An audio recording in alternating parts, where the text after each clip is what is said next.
Howdy folks, and welcome to the Hillbilly Kitchen. Today we have a super easy 4-ingredient chocolate dump cake. Now this dessert is perfect for any time when you just don't have time. And it's great for if you've got a potluck you got to go to and you have to take a dessert, at office parties where you need a dessert, your turn maybe to take dessert to the Bible study or something like that. You got company over for dinner and you're cooking and all of a sudden you realize you forgot to make dessert or get dessert. You can do this while you're cooking dinner. Now, I'm using a little foil pan here, and I want to tell y'all about these pans because these are a heck of a deal before we even start. These are so cute, and I got them at Hobby Lobby, a 3-pack, and these say Merry Christmas, but they have them for every holiday, and they have other designs too. And a 3-pack of them was $3.50. Now they have the lid, it's a full pan. If you take it somewhere, you don't have to worry about breaking it. You don't have to worry about bringing it home and cleaning it. You just make it. And these disposable pans are perfect for recipes like this. So what you need for the recipe is a chocolate cake mix, a small box of chocolate pudding, 2 cups of milk, and 2 cups of chocolate chips. You can use semi-sweet or you can use milk chocolate. I have one in the oven that I use semi-sweet on, and I'm going to use milk chocolate on this one. And any cake mix will work, any chocolate cake mix, and you could even do other flavors. But we're going to mix this right in the pan. That's one of the cool things about this cake. Just dump your cake mix in. And dump your pudding in on top of that. And any brand of pudding will work. And I'd say if you got some flavor other than chocolate and you want to make the cake, you could probably use some other flavor too. This is instant pudding. You want the instant. Give that just a tiny bit of a stir. Now I did grease this pan a little bit, but in all honesty, if I was in a hurry and I was using a disposable pan, I probably would not even grease the pan, because the purpose for greasing the pan is to make it easier to scoop out and easier to clean your pan when you're done. And you don't care about cleaning this pan. So you can grease the pan or not. I just wiped a little butter in the bottom of it. Now the one I've got in the oven is a glass pan, and I did grease it, and I'm gonna tell y'all a little bit about that. But then dump your milk in on top of your pudding and your cake mix, and just mix it in the pan until there's no more dry powder. Some things about this recipe, I would probably use the milk chocolate chips or mini chocolate chips, because semi-sweet ones tend to stay kind of crunchy. You know, they're like chocolate chips and chocolate chip cookies. The milk chocolate ones are a little bit softer, which I think is a little bit better in cake. But you can do whichever one you prefer. Like I said, in a pan like this, one of the disposable ones, I probably would not even bother to grease it. But what you do when you dump your cake mix in there on top of your whatever you grease your pan with, and I just wipe mine with a little bit of butter, is the cake mix actually kind of flours it. So then it's greased and floured. But with you mixing it like this, I don't know how much non-stick it's going to have. I mean, you know, how much help it's actually going to be in getting the cake out. Normally you grease and flour the pan, and that really makes the cake come out easy. I don't think you're going to be able to do that with this.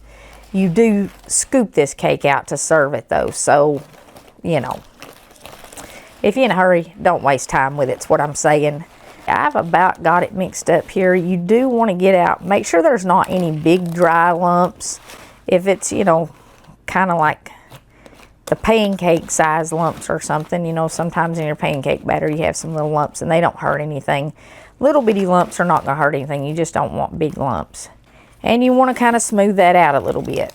Now the glass pan that I've got in the oven, if I was going to be making it in a pretty cake pan or in a clear glass pan or something and sitting it out and presenting it and serving it with a dinner, I would probably mix this in a bowl, in all honesty. I would grease my pan and then I would mix it up in a bowl and then pour it in the pan. But if you're getting ready to run out the door and go to a party and you want to mix this up and throw it in the oven and bake it while you're getting dressed, just mix it in a disposable pan. Something else too, when I mixed it in my glass pan, it kind of tended to slop out a little bit. So, you know, you're either going to be wiping up the countertop or you're going to be washing a bowl. So, you know, it's just which one do you want to do. But this disposable pan is a little bit deeper and it mixes in it just fine without slopping out. And like I said, if you got a party to go to, mix the thing up, put it in the oven while you go get dressed. And when you get done getting dressed, it'll be ready. Preheat your oven to 350. And we're going to top this of the whole bag of chocolate chips, 2 cups. If you're on a budget, you could probably cut it back to 1 cup of chocolate chips. And I really think that would be plenty. The chocolate chips are kind of like the topping on it. That's another reason why I said I think, you know, the milk chocolate would taste better. Because you're not going to frost this. This is kind of like the frosting, the chocolate chips.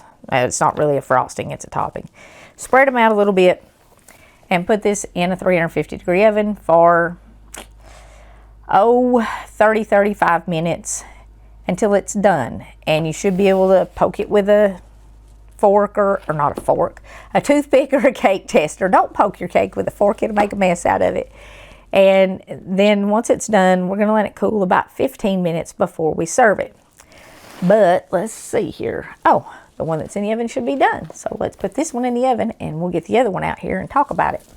One more thing, just real quick. Anytime I'm baking a cake or something that I don't want to burn in one of these disposable pans, I put a cookie sheet under it. And this is the perfect job for your old cookie sheets. Because if there's something on the bottom of the pan and it burns, it's not going to mess up your new ones. So put a cookie sheet under it because the bottom of these is just so thin and sometimes they do tend to burn, especially cakes. Okay, here's the one that I did in the glass pan. Now this is only an 8 by 11 pan. So it took a little bit longer for it to cook. And that's also why I had, you know, it didn't mix up quite as well as it did in the bigger disposable pan.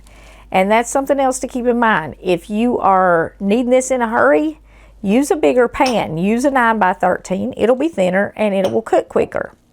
And here's the other thing. I mixed this in a pan, but I spent quite a few minutes. Well, I took a spatula and went around the edge, and then I cleaned all the batter off the edge of the pan so that when I baked it and I pulled it out of the oven, it would look good. If you're in a hurry, it would be much quicker to mix it in a bowl than pour it in the pan, and then you won't have to clean the edge of your pan off and all that stuff.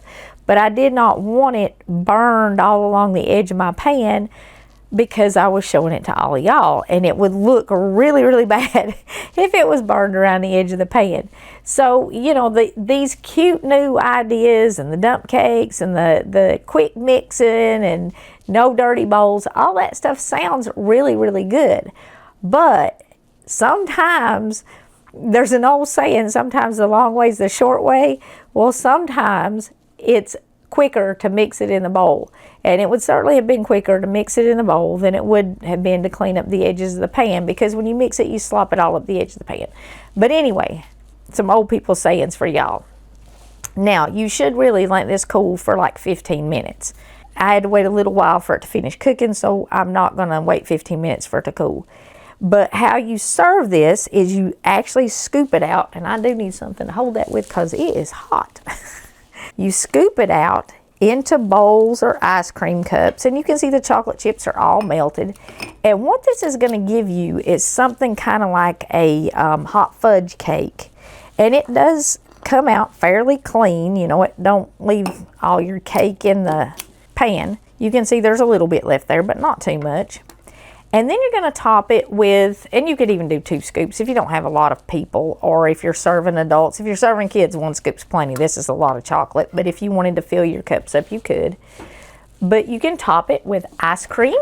With ice cream, you're going to get kind of that hot fudge cake. So top it with a nice scoop of vanilla ice cream, or you could do chocolate ice cream. You could do chocolate syrup and stuff like that if you wanted to. Even do sprinkles and stuff. Or you can top it with some whipped cream if you don't have ice cream. But if you did chocolate syrup or you did sprinkles or something for the kids, you know, you could just go crazy and really dress it up a whole lot. But that's all we're going to do for tonight. It's late, and it's one of them times when I don't have time, so a little ice cream, a little chocolate cake. I mean, what's better for dessert, really? Does it get any better than that? And because we're in that time of the year where things just seem to get so stressful, I want to leave you with a biblical truth, one of God's promises, one of those things that as we get older and the more we rely on God, the more He proves this to be true. But Luke 1:37 says, "For with God nothing shall be impossible." And when you find yourself in those very impossible situations, and then you look back, sometimes minutes later, sometimes days or years later, you realize that those impossible situations, you only made it through them because God was with you. And with God, everything is possible. Carry that one with you through this busy holiday season, or the next time you find yourself in one of those situations where you just don't have time. I mean, this has been a rough year for a lot of folks. We came through some massive illnesses and then catastrophic illnesses, and then a lot of catastrophic weather this year, and people recovering from all that stuff. And even if you're not part of one of those big national disasters, we all face impossible situations all the time. But know that when God is with you, those impossible situations are possible, and He will get you through them. So thank you all so very, very much for joining us again in the Hillbilly Kitchen. Thank you for being part of the Hillbilly Kitchen family. Please don't forget to click like and subscribe if you have not already, and share all of our videos with your friends. Until next time, remember to put God first.